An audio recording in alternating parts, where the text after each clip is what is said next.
चितवनको घटना विशेष घटना छ। प्रचण्डजी आफ्नो छोरीलाई जिताउन चाहनुहुन्छ, त्यसका लागि सबै किसिमको शक्ति उहाँले प्रयोग गर्न खोज्नु भएको छ। प्रचण्डजीले भन्नु नै भयो नि कि नेपाली काङ्ग्रेसबाट बागी उम्मेदवार उठेर निर्वाचन परिणाममा केही पनि फरक पर्दैन।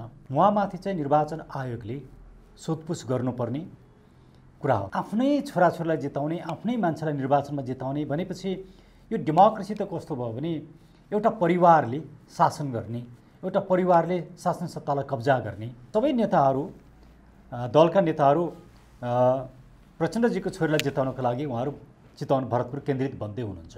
कसैलाई हराउनका लागि र आफ्ना मान्छेलाई जिताउनका लागि जुन किसिमको गठबन्धन बनाएको छ यो नै अनडेमोक्रेटिक छ। जसले जोसँग पनि मिलेर जित्नुपर्ने र जसले जोसँग मिलेर पनि अर्कोलाई हराउनु पर्ने। यहाँ त स्वतन्त्र रूपमा प्रतिस्पर्धा नै रहेन रहेछ। राजनीतिमा हार जित स्वाभाविक कुरा हो। बोल गठबन्धनको राजनीति कहाँ केन्द्रित रहेछ भने प्रचण्डजीको आफ्नो परिवारलाई सत्तामा पुर्याउनसँग सम्बन्धित रहेछ। शेरबहादुरजी सत्तामा आइसके पछाडि उहाँले कुनै राम्रो काम गर्न सक्नु भएन। उहाँले नेपालकै नक्साको विषयमा पनि जुन चुचे नक्सा थियो त्यसलाई बुचे नक्सामा रूपान्तरण गर्ने काम गर्नुभयो। एमाले चाहिँ एउटा फियर फ्याक्टर भयो। सबै किन एमालेसँग डराए त? किन उनीहरू गठबन्धनमा जानु पर्यो? भारतीय प्रधानमन्त्री नेपाल आउनु एउटा राम्रो कुरा हो, तर त्यसको पछाडि केही न केही राजनीतिक उद्देश्यहरू रहेका हुन्छन्। लिपुलेक कालापानी लिम्पियाधुराको जुन विषय छ, प्रब्लम छ, सीमाका जुन प्रब्लम छन् त्यसलाई अलिक सहज बनाउन सकेला कि? डाक्टर साहब स्वागत छ। नमस्कार हजुर। अब चुनावले झपक्कै छोइराखेको छ, चुनावसँगै सम्बन्धित विषयमा कुराकानी गरौँ। तर चुनावको मुखमा जब उम्मेदवारी दर्तापछि अहिले उम्मेदवारका आचरणका विषयमा चाहिँ मिडियामा छ्यापछ्याप्ती समाचारहरू आइरहेका छन्, मेयरकै कुराहरूमा आइरहेको छ। यो उम्मेदवारहरूको आचरणको विषय अहिले आएर उठान गर्नुपर्ने हो अथवा यो पहिल्यै टुङ्गाउनु पर्ने हो के हो? डाक्टर साहब यहीँबाट सुरुवात गरौँ। आचरणको विषय चाहिँ अब निर्वाचन आयोगले उम्मेदवारको आचरणको विषयमा आचरण संहिता जारी गरेको छ। त्यो आचरण संहिता निर्वाचनको सन्दर्भमा लागू हुन्छ। त्यसैले हिजो चाहिँ सान्दर्भिक थियो, आज सान्दर्भिक छैन, या आज सान्दर्भिक छ हिजो सान्दर्भिक थिएन भन्ने कुरा होइन। निर्वाचनको सिङ्गो दौरानमा निर्वाचन आचार संहिता आकर्षित हुनु राम्रो कुरा हो। आचार संहिताका विषय जे जसरी उठाइएका छन् त्यो नराम्रो होइन, तर उठाएका सबै विषयहरू उठाउँदैमा त्यो भ्यालिड नै छ या छैन भन्ने निष्कर्षमा पुगिहाल्नु हुँदैन। तर आचरणका विषयहरू उठाइनु, त्यसको विषय समीक्षा हुनु चाहिँ राम्रो कुरा हो। अब काठमाडौँबाटै प्रवेश गरौँ न। जस्तै काठमाडौँको मेयर केशव स्थापित नेकपा एमालेबाट उम्मेदवार छन्, उपमेयर सुनिता डङ्गोल त्यही पार्टीबाट उम्मेदवार छिन्। उपमेयर विरुद्ध अख्तियारमा उजुरी परेको छ हिजो नियुक्ति लिएको विज्ञमा, तर चाहिँ शैक्षिक प्रमाणपत्र ढाँटेर भन्ने छ। मेयरको हकमा 45वटा महिलावादी सङ्घ संस्थाहरूले विज्ञप्ति नै जारी गरे र उनको चरित्रमाथि पनि प्रश्न उठाए। त्यो 54 सालको केस रहेछ। अब एउटा कानुनको विद्यार्थीको हिसाबले पनि हेर्दाखेरि हजुरले जस्तो त्यति बेलाको केस अहिलेसम्म छिनोफानो हुनुपर्ने हो वा होइन, र त्यही कुराहरूलाई लिएर यदि उनी दोषी हो भनेदेखि त कानुनी आधारमा त्यसको करार गराउनु पर्ने, दोषीलाई त न्यायालयमा चाहिँ उभ्याएर त्यसको सजाय दिन हुनुपर्ने, त्यही कुरालाई टुक्क किन हानिरहेका छन् भनेर उनीहरूको कोणबाट प्रश्न गर्छन्। यसलाई अब यी दुईटै गम्भीर विषय हुन्। वास्तवमा म यी विषयमा मलाई त्यति धेरै जानकारी छैन, त्यसैले म धेरै यसमा बोल्न चाहन्न। तर विषयवस्तु जसरी उठेको छ र मैले जे बुझेको छु त्यसका आधारमा हेर्दाखेरि निर्वाचनको मुखमा आएर कुनै क्यान्डिडेटलाई कमजोर बनाउन या त्यो इस्युको आधारमा निर्वाचनमा प्रभावित पार्नका लागि उठाइएको हो भने त्यो दुराग्रहपूर्ण हुन्छ। अनि विषयवस्तुको गम्भीरताका आधारमा उठाइएको हो भने त्यो जहिले पनि उठाउन पाइन्छ। त्यसैले यसलाई विभिन्न पर्सपेक्टिभबाट हेर्न सकिन्छ। तपाईँले खालि आरोप लगाउनको लागि लगाइएको र त्यस किसिमको आरोपले अर्को राजनीतिक समूहलाई पृष्ठपोषण गर्छ, सहयोग पुग्छ। त्यसैले एउटा उम्मेदवारलाई कमजोर बनाएर अर्को उम्मेदवारलाई सहयोग गर्नका लागि आरोप लगाइएको भन्ने तर्क पनि गर्न सकिन्छ। सँगसँगै विषयवस्तुको जुन गम्भीरता छ त्यो गम्भीरताका कारणले निर्वाचनमा आचार संहिता लागू भएको छ, त्यही कारणले आचार संहिताको विषयवस्तुभित्र परेकाले उठाइएको भनेर भन्न पनि सकिन्छ। तर्क दुवैतिरबाट गर्न सकिन्छ। तर यी विषयमा मलाई त्यति धेरै जानकारी नभएको, मैले अध्ययन नगरेको कारणले गर्दाखेरि मैले बोल्नु उपयुक्त हुन्छ जस्तो मलाई लाग्दैन। डाक्टर साहब, त्यसो म यतापट्टि जान्छु राजनीतिक विषयवस्तुबारेमा। प्रतिगमन विरुद्ध आन्दोलन गरेको र त्यस विरुद्ध अझै पनि सम्भावना भएको भनेर चुनावमा अहिले आइपुग्दाखेरि यो 5 दलीय गठबन्धन यति बेला सबभन्दा बढी केन्द्रित भएको ठाउँ भनेको भरतपुर महानगर छ। यो संसदीय चुनाव पनि होइन, तर देशको प्रधानमन्त्री, अरू प्रमुख दलका सबै नेताहरू, सबै पार्टीका अध्यक्षहरू जो गठबन्धनमा छन् ती गएर प्रचण्डको छोरीलाई जिताउनको लागि त्यहाँनिर भाषण गर्ने, मत माग्ने। अब योभन्दा अगाडिका घटनाक्रममा म जानै परेन, त्यहाँ चाहिँ नेपाली काङ्ग्रेसका उम्मेदवारहरूलाई चाहिँ कस्तो गरिएको थियो भन्ने पनि छ। यो सबै त्यहीँनिर केन्द्रित हुनुको खास अन्तर्य के होला डाक्टर साहब? होइन, यो त सबैलाई प्रष्टै छ। प्रचण्डजीको छोरी त्यहाँबाट मेयरमा क्यान्डिडेट हुनुहुन्छ र प्रचण्डजी आफ्नो छोरीलाई जिताउन चाहनुहुन्छ। त्यसका लागि सबै किसिमको शक्ति उहाँले प्रयोग गर्न खोज्नु भएको छ। त्यो कारणले गर्दाखेरि भरतपुरको निर्वाचनले महत्त्व पाएको छ। सँगसँगै प्रचण्डजीले भन्नु नै भयो नि कि नेपाली काङ्ग्रेसबाट बागी उम्मेदवार उठेर निर्वाचन परिणाममा केही पनि फरक पर्दैन। अवस्था प्रचण्डजीको यो जुन स्टेटमेन्ट हो, यो स्टेटमेन्ट चाहिँ भरतपुरको यो विषय चाहिँ ज्यादै पेचिदो र महत्त्वपूर्ण विषय छ। किन महत्त्वपूर्ण छ भने प्रचण्डजीको छोरी भरतपुरबाट उम्मेदवार हुनुहुन्छ, रेणुजी। उहाँ उम्मेदवार भएको कारणले गर्दाखेरि सबैको ध्यान केन्द्रित भएको छ र उहाँलाई जिताउनका लागि प्रचण्डजी सबै किसिमले लाग्नु भएको छ। र प्रचण्डजी आफैले पनि बोल्नुभयो कि नेपाली काङ्ग्रेसको तर्फबाट बागी उम्मेदवार दिँदैमा त्यहाँको निर्वाचन परिणामलाई असर पर्दैन भनेर उहाँले बोल्नुभयो। उहाँको यो स्टेटमेन्ट चाहिँ वास्तवमा आचार संहिता प्रतिकूल छ। उहाँमाथि चाहिँ निर्वाचन आयोगले सोधपुछ गर्नुपर्ने कुरा हो, तर निर्वाचन आयोगले उहाँमाथि सोधपुछ गरेको मैले थाहा पाएको छैन। किनकि उहाँ आफ्नो छोरीले जित्छिन् भन्ने कुरा अहिले उहाँले भन्न थालिसक्नुभयो। यो जुन प्रवृत्ति छ आफ्नै छोराछोरीलाई जिताउने, आफ्नै मान्छेलाई निर्वाचनमा जिताउने भनेपछि यो डेमोक्रेसी त कस्तो भयो भने एउटा परिवारले शासन गर्ने, एउटा परिवारले शासन सत्तालाई कब्जा गर्ने रूपमा गयो। यसले धेरै कुराहरूलाई देखाउँछ। एकातिर हाम्रो जस्तो समाजमा उहाँहरू कुरा डेमोक्रेसीको गर्नुहुन्छ, तर उहाँहरू काम चाहिँ अनडेमोक्रेटिक, अलोकतान्त्रिक काम गरिरहनु भएको छ। सँगसँगै उहाँहरू प्रतिगमनको कुरा गर्नुहुन्छ, आफै प्रतिगमनकारी काम गर्नुहुन्छ। किनभने निर्वाचनमा पोलिटिकल पार्टीले आफ्ना मान्यता, एजेन्डा लिएर जाने हो। जुन पोलिटिकल पार्टीको बिचमा एजेन्डा पनि मिल्दैन, राजनीतिक दर्शन पनि मिल्दैन, राजनीतिक सिद्धान्त पनि मिल्दैन, रणनीति पनि मिल्दैन, कार्यनीति पनि मिल्दैन, त्यस्ता दलहरू एक ठाउँमा आएर अनि कसैलाई हराउनका लागि र आफ्ना मान्छेलाई जिताउनका लागि जुन किसिमको गठबन्धन बनाएको छ, यो नै अनडेमोक्रेटिक छ, यो डेमोक्रेटिक होइन। त्यसैले एकातिर त गठबन्धनले मुलुकमा अनडेमोक्रेटिक कल्चर भित्रायो र त्यसमाथि प्रचण्डजी आफ्नो छोरीलाई जिताउन जे पनि गर्ने मनस्थितिमा पुग्नुभयो र सबै नेताहरू, दलका नेताहरू प्रचण्डजीको छोरीलाई जिताउनको लागि उहाँहरू भरतपुर केन्द्रित बन्दै हुनुहुन्छ। यसबाट के देखिन्छ भने मुलुकमा वास्तवमा एउटा परिवार, केही मानिसहरूको समूह नै हाबी भइराखेको छ र लोकतन्त्र, ट्रुली पिपललाई लोकतन्त्र आएको हो कि होइन भन्ने प्रश्न देखा पर्यो।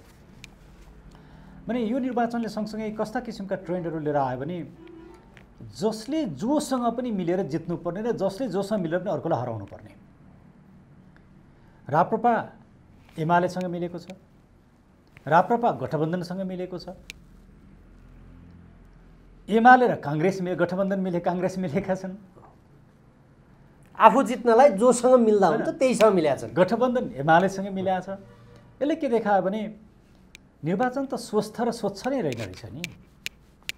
यहाँ त स्वतन्त्र रूपमा प्रतिस्पर्धा नै रहेन रहेछ, प्रतिस्पर्धाविहीन बनाइयो निर्वाचनलाई। अर्थात् डेमोक्रेटिकको जुन कोर भ्यालु हो त्यो भ्यालुलाई समाप्त पार्ने काम गरियो। यसले एकातिर डेमोक्रेसीलाई कमजोर पार्छ भने अर्कोतिर आफ्ना मान्छेहरूलाई सत्तामा ल्याउने प्रवृत्ति हाबी हुन्छ। यसले अन्ततः निरङ्कुशतालाई नै साथ दिन्छ। त्यसैले गठबन्धनले जुन प्रतिगमनको कुरा गर्छ आफै प्रतिगमनतिर लागेको छ, आफै निरङ्कुशतातिर लागेको छ र डेमोक्रेसीलाई कमजोर पार्ने कामतिर लागेको छ। यसको अर्थ फेरि एमाले चाहिँ राम्रो भनेर मैले भनेको होइन, एमाले पनि त्यही काम गरिराखेको छ। तर जुन कल्चर यो अहिलेको निर्वाचनमा जुन कल्चर मुलुकमा भित्रियो त्यो चाहिँ गठबन्धनका कारणले भित्रियो। त्यसैले यो चाहिँ डेमोक्रेसीको लागि एउटा एन्टिथेसिस, गलत छ, अलोकतान्त्रिक छ भन्ने मेरो बुझाइ हो। डाक्टर साहब, जस्तो रेणु दाहालसँग हाम्रो व्यक्तिगत लेनदेन पनि केही पनि छैन, हामीलाई त्यो होइन, तर यो सारा गठबन्धन त्यहीँ गएर केन्द्रित हुँदा कथम कदाचित रेणु दाहालले हिजोको 5 वर्षको कार्यकालमा राम्रै गरेको भन्ने पनि बाहिर आइरहेको छ। त्यो गरेर अनि मतदाता भड्किएर फेरि हारिन् भने, परिस्थिति त्यस्तो बन्यो भने यो राजनीतिमा चाहिँ नि के होला भन्ने तपाईँलाई लाग्छ कि सबै ध्यान त्यतातिर केन्द्रित गरौँ, फ्याक्ट त्यो व्यक्तिले हारिदिनु, के होला त्यस्तो अवस्थामा? अब स्वाभाविक राजनीतिमा केही पनि हुँदैन, किनकि राजनीतिमा हार जित स्वाभाविक कुरा हो। तर यहाँ स्वीकार्य त्यो विषय बनेको छैन। हामीले यो चुनाव माओवादीका लागि यो चाहिँ महासङ्ग्राम हो, अरू दलका लागि चुनाव हो, हामीले जित्ने हार्ने छुट छैन भनेर त प्रचण्डले कार्यकर्तालाई निर्देशनै दिइसकेको अवस्था छ नि त। हो, अनि त्यसैले मैले भने पहिला त निर्वाचन, डेमोक्रेटिक निर्वाचनमा स्वाभाविक कुरा के हो भने तपाईँ उम्मेदवार बनेपछि तपाईँ हार्न पनि तयार हुनुहुन्छ, जित्न पनि सक्नुहुन्छ। तपाईँले दुईटै कुरालाई सहज रूपमा स्वीकार गर्नुपर्छ। मतदाताले गरेको निर्णयलाई तपाईँले डेमोक्रेसीमा स्वीकार गर्नुपर्छ। तर यहाँ त्यो प्रवृत्ति देखिएन। यहाँको प्रवृत्ति के देखियो? मतदातालाई जसरी पनि प्रभावित पार्ने, जसरी पनि निर्वाचन जित्ने, जे गर्दा जितिन्छ त्यो गर्ने, जे गर्दा अर्कोलाई हराइन्छ त्यो गर्ने भनेपछि डेमोक्रेटिक कल्चर देखिएन। सँगसँगै जसरी रेणुजीले राम्रै काम गर्नुभयो होला, मलाई धेरै कुरा थाहा छैन उहाँले के राम्रो काम गर्नुभएको छ के गर्नुभएको छैन मलाई थाहा छैन, तर उहाँले नराम्रो काम गर्नुभएको पनि मलाई थाहा छैन। त्यसले म उहाँको बारेमा म प्रेजुडिस छैन, मेरो शुभकामना नै छ। उहाँले जिते पनि, अरू क्यान्डिडेटले जिते पनि, जसले जिते पनि मेरो शुभकामना छ। तर रेणुजीले नै जित्नुपर्छ, उहाँले नजितिकन हुँदैन भन्ने जुन मानसिकता छ त्यसले कतिसम्म असर पर्न सक्छ भने यदि हामीले यो निर्वाचनलाई अस्वाभाविक रूपमा लिएका हौँ भने भोलि गठबन्धनमा खटपट आउन सक्छ। किनकि होल गठबन्धनको राजनीति कहाँ केन्द्रित छ भने प्रचण्डजीको आफ्नो परिवारलाई सत्तामा पुर्याउनेसँग सम्बन्धित रहेछ, शेरबहादुरजीको पनि आफ्नै मान्छेलाई सत्तामा पुर्याउने कुरासँग सम्बन्धित रहेछ। त यो किसिमको डेमोक्रेसीमा आएको एउटा विचलन र अलोकतान्त्रिक जुन चरित्र छ त्यसले चाहिँ गठबन्धन टुट्न सक्ला नटुट्न सक्ला त्यो आफ्नो ठाउँमा छ। मेरो लागि त्यो ठुलो कुरा होइन, तर डेमोक्रेसी कमजोर पार्ने कुरा चाहिँ ठुलो कुरा हो। तसर्थ मलाई लाग्छ मुलुकमा डेमोक्रेसी कमजोर भएको छ, गलत कुराहरू भइरहेछन् भनेर हामी वर्षौँदेखि भनिरहेका छौँ। तर तपाईँले वास्तवमा निर्वाचनमा म पनि काठमाडौँ बाहिर गएको थिएँ, मैले हेरेँ, मैले बाटोमा सबैतिर देखेँ, म धेरै गाउँमा जान सकिनँ, दुई ठाउँमा गएँ। तर प्रचार प्रसार तपाईँ हेर्नुहुन्छ भने या त सूर्यमा छ, सूर्यको झन्डा देखिन्छ, या त रुखको देखिन्छ, हँसिया हथौडा ठाउँ ठाउँमा देखिन्छन्। यसबाट पिपुलले के देखिरहेको, पिपुललाई हेर्दा के देखिन्छ भने मुलुकमा कुनै समस्या नै छैन, भ्रष्टाचार पनि छैन, यिनै दलहरूले राम्रो काम गरेका छन्, मुलुक बनाएका छन्, कहीँ कुनै समस्या छैन। यी दलहरूलाई समर्थन नगर्नु भनेको चाहिँ मुलुकलाई गलत बाटोमा लानु। त्यसैले उहाँहरूको विकल्पै छैन भन्ने किसिमको सोसाइटीमा माइन्डसेट देखिन्छ, पिपुल त्यतातिर छ। मैले आशा गरेको थिएँ राप्रपाले राम्रै प्रभाव राख्ला भन्ने मैले आशा गरेको थिएँ। तर मैले जति हेरेँ मैले कहीँ पनि राप्रपाको प्रचार प्रसार देखिनँ। यसबाट के बुझिन्छ भने अहिले सिङ्गो निर्वाचन चाहिँ दुईवटा ध्रुवीकरण भएको छ, या त रुखमा ध्रुवीकरण भएको छ गठबन्धनमा, गठबन्धनभित्र पनि रुख, अरूको खासै भूमिका मैले देखाएको छैन, या त सूर्य। अब यसको राम्रो परिणाम के हुन्छ भने भोलि धेरै दलहरू अब अस्तित्वमा नरहेर मुलुक चाहिँ दुईवटा तिनवटा दलमा मात्रै जाने एउटा राम्रो पोलिटिकल पोलराइजेसन हुने सम्भावना यसले देखाउँछ, त्यो राम्रो कुरा हो। तर गलत कुरा यसले के गर्छ भने नेपाली काङ्ग्रेसलाई यसले फाइदै होला जस्तो मलाई लागिरहेछ, किनकि प्रचार प्रसारमा हँसिया हथौडाको भन्दा रुखकै बेसी देखिएको छ, त्यसले नेपाली काङ्ग्रेसलाई फाइदै होला देखिन्छ। तर काङ्ग्रेसलाई फाइदा राख्छ। मैले ठ्याक्क हजुरलाई यहीँनिर हो कि काङ्ग्रेसका नेताहरूले खास गरी चितवनबाटै हेर्दाखेरि यहाँ आए, ढकढक्याए, हामी आफै जित्छौँ भने त्यसमा नेतृत्वले सुनेन, त्यसबाट पनि भएन, त्यहाँनिर उम्मेदवारै उठे, बरु पार्टीको सदस्यता खोजियो, अझ 67 वर्षदेखिका सदस्यता धरि खोजिए भन्ने कुराहरू आए। अनि हँसिया हथौडामा गएर ल भोट हालिदिनुहोस् भनेर पार्टीको मूल नेतृत्व र अरू नेताहरू त्यहाँ जाँदैछन्। यसले सारमा काङ्ग्रेसलाई कसरी फाइदा हुन्छ? हजुर, होइन, चितवनको घटना विशेष घटना छ, तर समग्र प्रचार प्रसार हेर्दाखेरि चाहिँ रुखकै मात्रै देखिन्छ, त्यसले त एक किसिमको फाइदा भयो नि।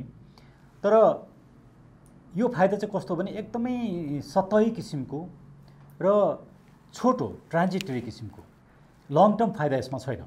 किनकि तपाईँको आफ्नो values, political values, political thought, तपाईँको आदर्शहरूभन्दा तपाईँ बाहिर गइसक्नुभयो। तपाईँको राजनीतिक विचारसँग मिल्दै नमिल्ने जनयुद्धबाट आएको विचारलाई पनि तपाईँ सब्सक्राइब गरेर त्यसलाई समर्थन गरिरहनु भएको छ। त्यसले अहिले तत्काललाई तपाईँले 2-4 ठाउँ जित्नु होला, तर तपाईँको राजनीतिक चिन्तन, राजनीतिक विचार र आदर्श समाप्त पार्नुभयो। त्यसले काङ्ग्रेसको जति अहिले प्रचार प्रसार देखिन्छ त्यसले सतहमा हेर्दाखेरि काङ्ग्रेसलाई राम्रो भएको देख्न सकिएन, तर अन्ततगत्वा यसले काङ्ग्रेसलाई राम्रो गर्छ जस्तो मलाई लाग्दैन। तर मेरो विचारमा त के थियो भने अहिलेको यो निर्वाचनमा यदि काङ्ग्रेस गठबन्धनमा नगएको भए काङ्ग्रेस समाप्त हुन्थ्यो। गठबन्धनमा नजाँदाखेरि काङ्ग्रेस समाप्त। तर भन्नेहरूले त फेरि कम्युनिस्ट पार्टीहरू 3 टुक्रा हुँदाखेरि पनि नेतृत्व कस्तो विवेकहीन रहेछ कि एक्लै चुनावमा जान सकेन, जबकि दोस्रो तहका नेतादेखि तलका कार्यकर्ता पनि हामी एक्लै लडौँ भन्दै यस्तो गर्यो। माथिबाट उनीहरूको विवेकमा बन्धक बनाएर अमुक अर्को दललाई चाहिँ समर्थन गर, त्यसमा भोट हाल भन्न पो लगो भन्ने खालको कुरा गर्छन् नि। होइन, के थियो भनेदेखि खास गरिकन एमसिसीको घटनाले गर्दाखेरि काङ्ग्रेसप्रति समाजमा धेरै ठुलो एउटा नकारात्मक चिन्तन आइसकेको थियो र शेरबहादुरजी सत्तामा आइसके पछाडि उहाँले कुनै राम्रो काम गर्न सक्नु भएन। उहाँले नेपालकै नक्साको विषयमा पनि जुन चुचे नक्सा थियो त्यसलाई बुचे नक्सामा रूपान्तरण गर्ने काम गर्नुभयो। संवैधानिक रूपमा वैधानिक रूपमा गर्नुभएको छैन, तर विभिन्न ठाउँबाट उहाँका क्रियाकलापबाट त्यो देखिन्छ। इन्डियासँगको उहाँले जे गर्नुपर्थ्यो त्यो पनि गर्न सक्नु भएन। यी विभिन्न कुराहरूले र करप्सनकै कुरा पनि, करप्सन अलिकति पनि कम भएको छैन। त्यसले शेरबहादुरजीको कारणले नेपाली काङ्ग्रेसले गति लिन सक्यो जस्तो मलाई लाग्दैन। त्यहाँ नेतृत्व परिवर्तन भइदिएको भए सायद त्यसले गति लिन्थ्यो होला, तर पुरानै नेतृत्व भएको कारणले गर्दाखेरि नेपाली काङ्ग्रेस एक्लै चुनावमा गएको भए यी कारणले उसलाई धेरै गाह्रो पर्थ्यो। अब हो, एउटा कुरा कम्युनिस्ट पार्टी विभाजित छन् भन्ने कुरा, तर माओवादी, एमाले जस्तो माओवादी, माधव नेपालहरू छुट्टिएर पनि एमाले त्यति धेरै कमजोर भएको जस्तो देखिँदैन। किनकि हिजोका माओवादीका प्रभावशाली नेताहरू पनि अहिले एमालेमै छन्। अनि जो 10 जना माधव नेपालमा जाने तयारीमा हुनुहुन्थ्यो उहाँहरू पनि एमालेमै रहनु भएको छ। माधव नेपालको खासै ठुलो प्रभाव देखिँदैन। हुन त अब यो चुनावले धेरै कुरा देखाउला। समग्रतामा एमालेलाई त्यति धेरै घाटा भयो जस्तो मलाई लाग्दैन। त्यसले अहिले सबै किन एमालेसँग डराए त? किन उनीहरू गठबन्धनमा जानु पर्यो? एमाले कमजोर थियो भन्ने कुरा उनीहरूले बुझेका भए त उनीहरू गठबन्धनै गर्दैनथे। एमालेसँग काङ्ग्रेस एक्लै लड्थ्यो होला, माओवादी एक्लै लड्थ्यो होला। तर उनीहरूले के बुझे भने हामी गठबन्धनमा गएनौँ भने एमालेलाई परास्त गर्न सकिँदैन।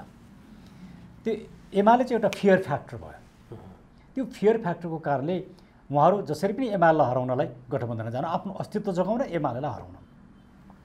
अब कति अस्तित्व जोगिन्छ? माधव नेपालहरूको अस्तित्व कति रहेछ?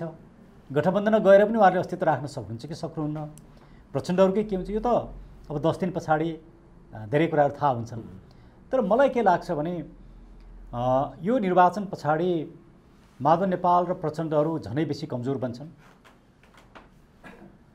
नेपाली काङ्ग्रेसभित्रको द्वन्द्व चुलिन्छ र यसको बेनिफिट चाहिँ एमालेलाई जान्छ। यसको बेनिफिट वास्तवमा राष्ट्रवादी शक्तिले लिनु पर्थ्यो, तर राष्ट्रवादी शक्तिहरू आफैमा छिन्न भिन्न भइरहेको, एकअर्कासँग मिल्न नसकिरहेको, कसैले कसैलाई समर्थन नगरेर कसैले कसैलाई पत्याउँदै नपत्याउने, म मात्रै सबै कुरा हुँ भन्ने, यो किसिमको राष्ट्रवादी शक्तिहरूभित्र भएको एउटा चरम अराजकताको कारणले गर्दाखेरि अहिलेकै सत्ता या सत्तासीन दलहरू, अहिलेकै ठुला दलहरू र उनीहरूकै व्यक्तित्वलाई चाहिँ नि मजबुत पार्ने काम गरेको छ भन्ने मलाई लाग्छ। राष्ट्रवादी शक्तिहरू चाहिँ एक हुनु पर्थ्यो भन्ने डाक्टर साहबको भनाइ आयो। राष्ट्रलाई प्रधान राख्ने होला। राइट। त्यसमा त ती दलहरू बिचमा चाहिँ किन एकजुट हुन सकेनन् होला त डाक्टर साहब? त्यसका पछाडि दुई तिनवटा फ्याक्टर्स। एउटा फ्याक्टर्स त के छ भने आफू नेता भए मात्रै मिल्ने भन्ने चरम गैर राजनीतिक चिन्तन छ। अनि आफ्नो नेतृत्वलाई अरूले स्वीकार्न भने मिल्दैन मिल्ने, यीबाट समस्या देखा पर्यो। दोस्रो कुरा राष्ट्रवादी भन्ने तर चिन्तन चाहिँ फेरि राष्ट्रवादी छैन। अर्थात् मैले भन्न खोजेको के हो भने एउटाको चिन्तन र अर्कोको चिन्तन मिल्दैन, एउटाले अर्कोलाई विरोध गरिरहेको छ। मान्छे कि त यी सबै फरक फरक चिन्तनहरू सबै राष्ट्रवादी हुनु पर्यो? त्यसले राष्ट्रवाद पनि खोक्रो भयो त्यहाँ। राष्ट्रवाद खोक्रो भन्दा पनि राष्ट्रवाद स्वार्थपरक भयो। राष्ट्रवादलाई बेचेर आफू सत्तामा जाने भर्याङ बनाइयो राष्ट्रवादलाई। राष्ट्रवादका नाममा सत्ता, राष्ट्रवादलाई दाउमा राखेर सत्ता प्राप्तिलाई लक्ष्य बनाइयो। यो कारणले गर्दाखेरि पनि राष्ट्रवादीहरू एक ठाउँमा आउन सकेनन्। तर अब यो चुनावले केही न केही कुराहरू देखाउँछ। अहिले चुनाव अगाडि धेरै कुराहरू तथ्यगत रूपमा बोल्न सकिने अवस्था छैन। तथ्य चुनावले दिन्छ। हुन त त्यो तथ्य नै सधैँलाई अकाट्य त हुँदैन, तर त्यसले केही कुराहरू चाहिँ निर्दिष्ट गर्छ। जनताले एउटा फैसला देला, त्यस पछाडि एउटा परिदृश्य होला, एउटा परिदृश्य देखिन्छ। डाक्टर साहब, अब नेपालको राजनीतिमा राष्ट्रिय मात्र होइन, अब अन्तर्राष्ट्रिय परिदृश्यले पनि ठुलो भूमिका खेल्दै आएको छ। डाक्टर साहबलाई अझै बढी, मलाईभन्दा बढी जानकारी पनि छ। भारतीय प्रधानमन्त्री नेपाल आउँदै हुनुहुन्छ। उहाँ यो बुद्ध जयन्तीको अवसर पारेर आउँदै हुनुहुन्छ। अब यो यहाँभित्रको अन्तर्य, किनभने त्यो एक कारक त्यो बुद्ध जयन्ती देखिन्छ, त्यहाँभित्रको अरू अन्तर्य के होला डाक्टर साहबले के बुझ्नु भएको छ? होइन, मैले त्यस्तो केही पनि बुझाएको छैन अनेस्टली।